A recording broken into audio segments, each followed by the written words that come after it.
United nation general assembly में आज क्या ड्रामा हुआ है और जयशंकर सर की टैली कहां पर पहुंची है, सऊदी अरब ने कश्मीर मुद्दे के ऊपर भारत को कौन सा धोखा दे दिया है और भारत की खुद की currency Indian rupees US dollar के मुकाबले क्या कर रही है, नेपाल के जेन ज़ी प्रोटेस्ट भारत में कैसे रिपीट हो गए हैं एंड काफी सारी इंपॉर्टेंट न्यूज निकल कर आ रही हैं जो आपको मेन स्ट्रीम के न्यूज चैनल्स के ऊपर भी देखने को नहीं मिलेंगी, इसलिए वीडियो को एंड तक देखिएगा। सबसे पहले बात करते हैं अमेरिका और भारत के बारे में।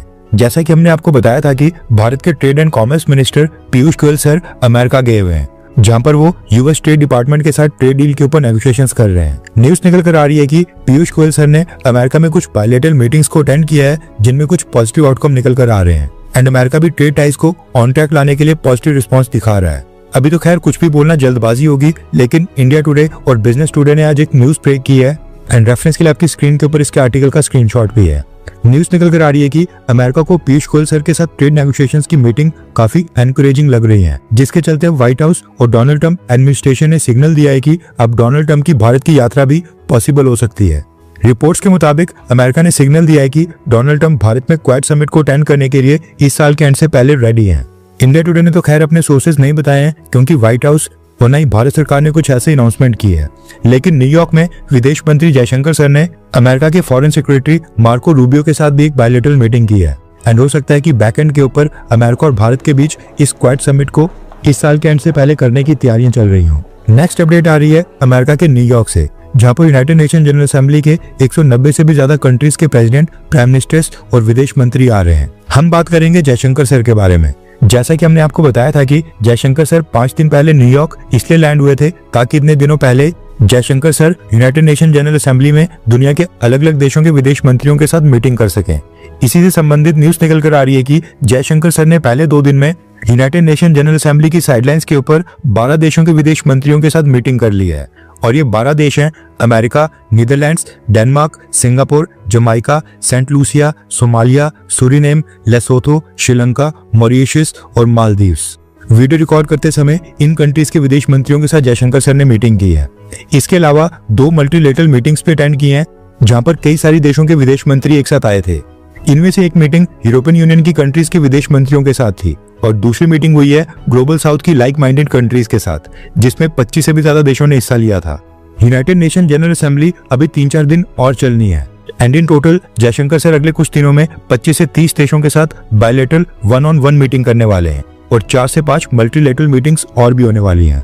नेक्स्ट अपडेट आ रही है भारत की करेंसी इंडियन रुपीस को लेकर। न्यूज निकल कर आ रही है कि इंडियन रुपीस ने यूएस डॉलर के मुकाबले अगेन ऑल टाइम लो के फिगर को टच कर लिया है। लास्ट ट्रेडिंग सेशन में इंडियन रुपीस एक यूएस डॉलर के मुकाबले 88 रुपीस 93 पैसे तक गिर गया था। अभी इस समय इंडियन रुपीस एक यूएस डॉलर के मुकाबले 88 रुपए 77 पैसे के अराउंड फ्लोट कर रहा है एंड अगर यही ट्रेंड रहा तो अगले 4 से 5 दिन के अंदर इंडियन रुपीस एक यूएस डॉलर के मुकाबले 89 रुपीस के मार्क तक भी गिर सकता है। नेक्स्ट अपडेट आ रही है लद्दाख यूनियन टेरिटरी से।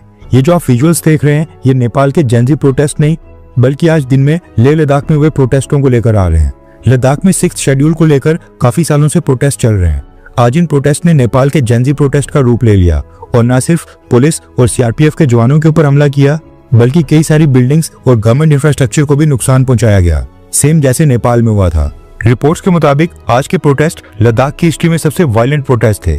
आज बीजेपी ऑफिस को भी आग के हवाले कर दिया गया, लद्दाख ऑटोनोमस हिल डेवलपमेंट काउंसिल को भी डैमेज करके उनकी बिल्डिंग को आग लगा दी गई। सीआरपीएफ और पुलिस के कई सारे व्हीकल्स को जलाया गया। पथराव में 10 लोग इंजर्ड हो गए हैं जिनमें से 2 क्रिटिकल हैं और एक सीआरपीएफ जवान भी इंजर्ड बताया जा रहा है। साफ नजर आ रहा है कि लद्दाख के प्रोटेस्टर्स ने भी नेपाल के जेन ज़ी प्रोटेस्ट का रूप ले लिया था और ये सब हुआ 6th शेड्यूल की डिमांड के कारण। लद्दाख के लोग 6th शेड्यूल की डिमांड इसलिए कर रहे हैं क्योंकि उनको लगता है कि यूनियन टेरिटरी बनने के बाद उनके पास अपनी खुद की जमीन, अपने रिसोर्सेज और खुद की ट्राइबल आइडेंटिटी को प्रोटेक्ट करने की पावर्स बिल्कुल नहीं बची हैं। न्यू दिल्ली का डायरेक्ट इन्फ्लुएंस हो गया है और 6th शेड्यूल से उनको स्पेशल राइट्स मिल जाएंगे जैसे नॉर्थ ईस्ट के ट्राइबल एरियाज को मिले हैं। लेकिन सेंट्रल गवर्नमेंट इस डिमांड को एक्सेप्ट करने में थोड़ा हेजिटेट करती है क्योंकि लद्दाख स्ट्रेटेजिकली बहुत ही सेंसिटिव बॉर्डर रीजन है जहाँ पर हमेशा से चाइना और पाकिस्तान के साथ टेंशंस रहती हैं और सेंट्रल गवर्नमेंट चाहती है कि लद्दाख के ऊपर उनका डायरेक्ट कंट्रोल हो ताकि नेशनल सिक्योरिटी, आर्म्ड फोर्सेस और नेशनल इंटरेस्ट के मामले में कोई भी डिले ना आए या फिर सेंट्रल गवर्नमेंट को अलग से पावर शेयरिंग करके दूसरी अथॉरिटीज के ऊपर डिपेंडेंट ना होना पड़े। नेशनल सिक्योरिटी सबसे ऊपर होनी चाहिए, ये हम सब भी मानते हैं। लद्दाख के लोगों को भी प्रोटेस्ट करने का अधिकार है, लेकिन इस तरह से वायलेंस करना और आम लोगों और मोस्ट इम्पोर्टेंट सिक्योरिटी फोर्सेस के जवानों के ऊपर हमला करना, ये चीज बिल्कुल भी एक्सेप्टेबल नहीं है। लद्दाख एक सेंसिटिव रीजन है, इसलिए सरकार को भी जल्दी से इंटरवीन करके सॉल्यूशन तुरंत निकालना चाहिए, क्योंकि हम पाकिस्तान, श्रीलंका, बांग्लादेश और अब नेपाल में भी देख चुके हैं कि ये छोटे मोटे प्रोटेस्ट आगे चलकर कितना बड़ा रूप ले लेते हैं। वीडियो रिकॉर्ड करते समय एक और न्यूज निकल कर आ रही है कि सोनम वांगचुक, इसने इस वायलेंस के बाद अपनी हंगर स्ट्राइक यानी कि भूख हड़ताल को खत्म कर दिया है। आपको क्या लगता है कि क्या लद्दाख को 6th शेड्यूल देना चाहिए, हाँ या फिर ना? नीचे कमेंट करके अपनी राय जरूर बताएं। नेक्स्ट अपडेट आ रही है पाकिस्तान और जम्मू कश्मीर से संबंधित, और ये भी न्यूयॉर्क से निकल कर आ रही है। पाकिस्तान जब भी इंटरनेशनल मंच के ऊपर जाता है तो पाकिस्तान का एक ही काम होता है, जम्मू कश्मीर के मसले को इंटरनेशनलाइज करना और बेवजह इस मसले में दूसरी कंट्रीज को भी घुसाना। इस बार भी पाकिस्तान ने यही किया है और यूनाइटेड नेशन जनरल असेंबली की साइडलाइंस के ऊपर OIC contact group on Jammu Kashmir की एक मीटिंग बुलाई थी। दरअसल ऑर्गेनाइजेशन ऑफ इस्लामिक कोऑपरेशन, जिसमें 57 मुस्लिम देश इसके मेंबर्स हैं, इसमें OIC नाम के ग्रुप में पाकिस्तान ने एक सब ग्रुप बनाया है जिसका नाम है OIC contact group on Jammu and Kashmir. Pakistan को जब भी जम्मू कश्मीर से रिलेटेड मसला उठाना होता है तो वो इस ग्रुप की एक मीटिंग बुला लेता है। अब ये जो OIC के अंदर OIC contact group on Jammu and Kashmir नाम का सब ग्रुप है, इसके मेंबर्स हैं पाकिस्तान, अजरबैजान, टर्की, सऊदी अरब और नाइजर। यानी सऊदी अरब भी अंदर ही अंदर कश्मीर मसले के ऊपर पाकिस्तान का समर्थन कर रहा है। अब ये जो 5 देशों का OIC contact group on Jammu and Kashmir है, न्यूज निकल कर आ रही है कि पाकिस्तान ने आज यूनाइटेड नेशन जनरल असेंबली की साइडलाइंस के ऊपर इन सब की एक मीटिंग बुलाई थी एंड इन 5 देशों के फॉरेन मिनिस्टर्स ने जम्मू कश्मीर के ऊपर ये मीटिंग अटेंड की और प्रेस रिलीज में ये कहा कि ये ग्रुप कश्मीर के लोगों के सेल्फ डिटर्मिनेशन के राइट को सपोर्ट करता है, पाकिस्तान और भारत के बीच मई क्लैशेस के बाद जो सीजफायर हुआ है उसका वेलकम करता है और साउथ एशिया में मिलिट्री एस्केलेशन को लेकर काफी चिंतित है। एंड इसके अलावा भी इन्होंने काफी सारी बकवास की है और इस प्रेस रिलीज में इनडायरेक्टली भारत को टारगेट किया है। लेकिन मेन पॉइंट ये है कि सऊदी अरब और नाइजर ये देश भी इस मीटिंग में शामिल हुए। अजरबैजान और टर्की का तो हमको पता है कि ओपनली कश्मीर के ऊपर पाकिस्तान का समर्थन करते हैं। ऐसा नहीं है कि meeting United nation general assembly की साइडलाइंस के ऊपर हर साल ही होती है। लास्ट बार ये मीटिंग साल 2022 में हुई थी, लेकिन इस बार ये 5 देश अगेन पाकिस्तान की बातों में आ गए और इन्होंने जम्मू कश्मीर के ऊपर ये मीटिंग कर दी है। नेक्स्ट अपडेट आ रही है भारत और जर्मनी को लेकर। रिसेंटली डोनाल्ड ट्रंप एडमिनिस्ट्रेशन ने H1B वीजा के ऊपर कई सारी रिस्ट्रिक्शंस लगाई थी, जिनमें से मैक्सिमम विदड्रॉ कर दी गई। अब क्योंकि 72% H1B वीजास और जॉब्स इंडियंस के पास हैं, इसलिए डोनाल्ड ट्रंप एडमिनिस्ट्रेशन का ये मूव इंडियन वर्कर्स के अगेंस्ट माना जा रहा था। इसलिए अब जर्मनी सामने आ गया है और जर्मनी ने कहा है कि वो भारत के वर्कर्स को अपने देश में वेलकम करते हैं। जर्मनी के भारत में एम्बेसडर फिलिप एकरमैन ने एक स्टेटमेंट रिलीज की है जिसमें जर्मन एम्बेसडर ने कहा कि हाईली स्किल्ड इंडियंस के लिए मैं एक कॉल देना चाहता हूं। जर्मनी अपनी स्टेबल माइग्रेशन पॉलिसीज के लिए अलग ही पहचान रखता है और यहाँ पर इंडियंस के लिए IT, मैनेजमेंट, साइंस और टेक में बहुत ही अच्छी जॉब अपॉर्चुनिटीज हैं। हमारी माइग्रेशन पॉलिसी एकदम रात में चेंज नहीं होती है। जर्मनी की माइग्रेशन पॉलिसी बिल्कुल एक जर्मन कार की तरह रिलायबल और प्रिडिक्टेबल है। जर्मन एम्बेसडर ने आगे कहा कि जर्मनी में काम करने वाले एक एवरेज इंडियन की अर्निंग एक एवरेज जर्मन से भी ज्यादा होती है और ये एक अच्छी बात है, क्योंकि इंडियंस की हाई सैलरी का मतलब है कि इंडियंस हमारी सोसाइटी और वेलफेयर में बहुत ही बड़ा कंट्रीब्यूशन कर रहे हैं। हम मेहनत के ऊपर विश्वास करते हैं और बेस्ट लोगों को बेस्ट जॉब देते हैं, इसलिए जर्मनी आए और यहाँ पर जॉब करें। मैं इंडियन से आग्रह करता हूँ, ये कहना है जर्मन एम्बेसडर का। अब जर्मन एम्बेसडर को पता है कि इंडियंस ने अमेरिका की इकोनॉमी में मेजर कंट्रीब्यूशन दिया है एंड अगर इंडियंस सेम कंट्रीब्यूशन जर्मनी की इकोनॉमी में देंगे तो जर्मनी की इकोनॉमी जो इस समय स्लो डाउन फेस कर रही है उससे बाहर निकलने में ह्यूज बेनिफिट मिलेगा। इसलिए ये भारत के वर्कर्स को बुला रहे हैं एंड स्पेशली स्किल्ड वर्कर्स को। नेक्स्ट अपडेट आ रही है टर्की और भारत को लेकर।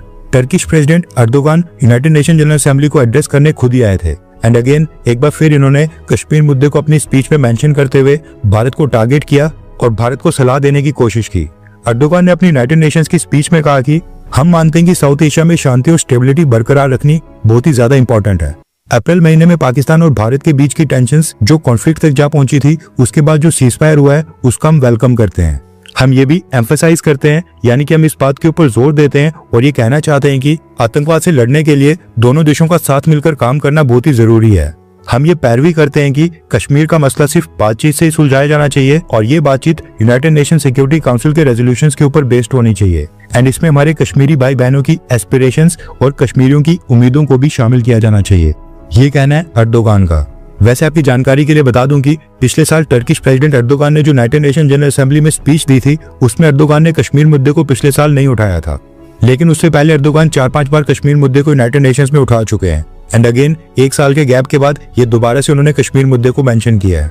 मे भी पाकिस्तान को खुश करने के लिए, क्योंकि सऊदी अरब के साथ म्यूचुअल डिफेंस एग्रीमेंट साइन करने के बाद मुस्लिम कंट्रीज में पाकिस्तान की डिमांड काफी ज्यादा बढ़ गई है। शायद अर्दोगान इसीलिए 1 साल के बाद अगेन कश्मीर मसले को अपनी स्पीच में उठा रहे हैं।